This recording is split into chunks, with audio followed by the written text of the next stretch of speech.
a lot of people and existing users of the space treat the NFT space primarily and exclusively as a market of profile pictures, even though is the case right now. If you look at the trading volumes and value, most of the NFTs that are being created right now indeed are PFP collections. But we try to look at the NFT as a concept and as technology, as an infrastructure in a broader way. We do look forward to new use cases, to Web2 and potentially even offline brands entering the space. And what we're doing right now is essentially acquiring user base, testing the most native and viral product market fit ideas, and getting ready for NFTs to be adopted by the next million or billion users.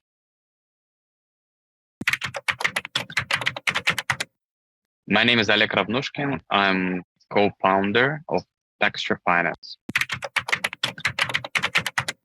Texture Finance right now is pretty much a digital pawn shop where you can bring your digital assets and get a loan against them. This is it in a nutshell.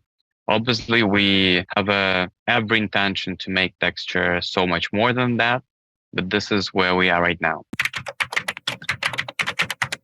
We originally did not target for this product specifically. What actually excites us the most about being in Solana Web3 space is the ability to play around with digital finance concepts, to basically explore any new narratives of distributing assets, value, money, risk, and rewards between users.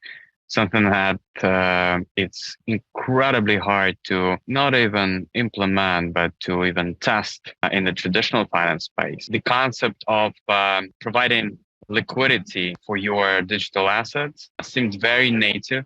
Asset is an asset. It always captures value. And in most cases, the holder of the asset would not be opposed to unlocking at least part of that value.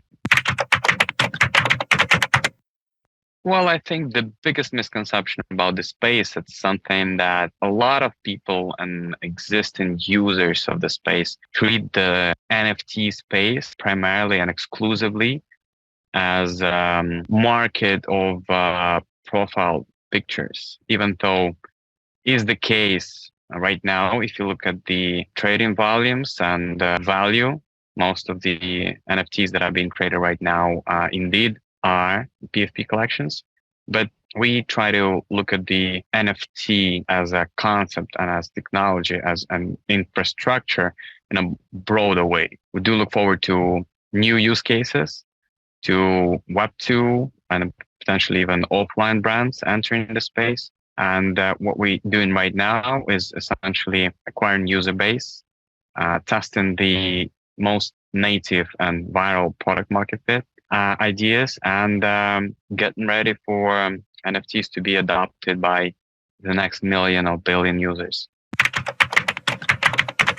Doing business in Web3 is that the product should speak for itself, actually. My dream would be to actually build a protocol or product in Web3 that would not be associated specifically with any of its founders, really create something that will have its own digital identity and voice. On the other hand, I definitely do not fit in the most typical Web3 founder profile.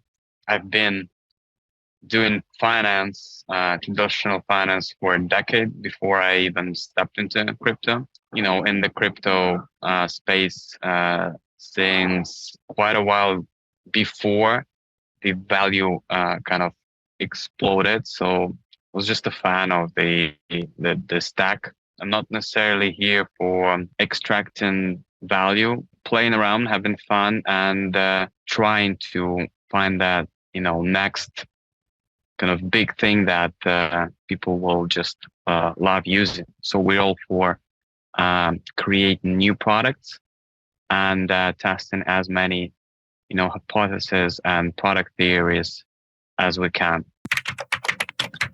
Well, Rise Labs represents portrait of an intelligent risk taker, which I feel that you have to be when you are a VC in such a forefront and kind of turbulent and volatile space as Web3. An intelligent risk taker is something that I would want to have by my side in any sort of crypto founder's journey. My advice could be very generic to, I would say, any startups. Probably in crypto and Web3, it's super relevant. I would advise to not get emotionally attached to ideas, concepts, and products and design, and to try to minimize time to market to the biggest extent possible. The sooner you ship and test your idea with users, the better it is, because in this space, no one really knows what is happening. No one really knows what is going to be hot in 1 year's time.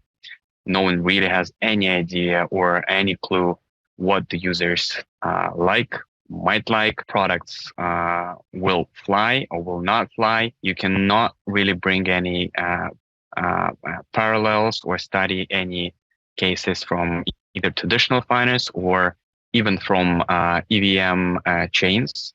They're not entirely representative to the Solana ecosystem.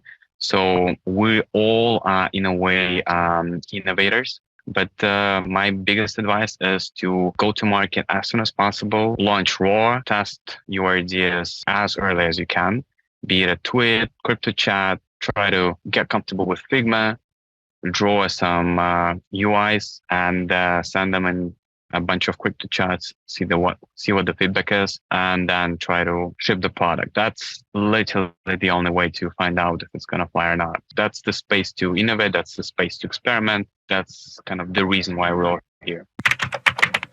Web3 space has a super short-term investment and strategic horizon. Again, no one really knows what's going to happen. We do have some better visibility as compared to last year, probably. We know that the space is here to stay. The tech is here to stay. This crazy super linear return story where anyone can come up with a killer feature or product that would capture, the entire market share and bring new users.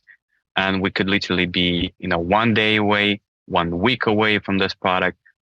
Or 1 year away. No one really knows, and everyone is in that race to find out. Experiment as much as possible and to kind of stumble across like this new product that will make the users happy and will create a certain new narrative in DeFi.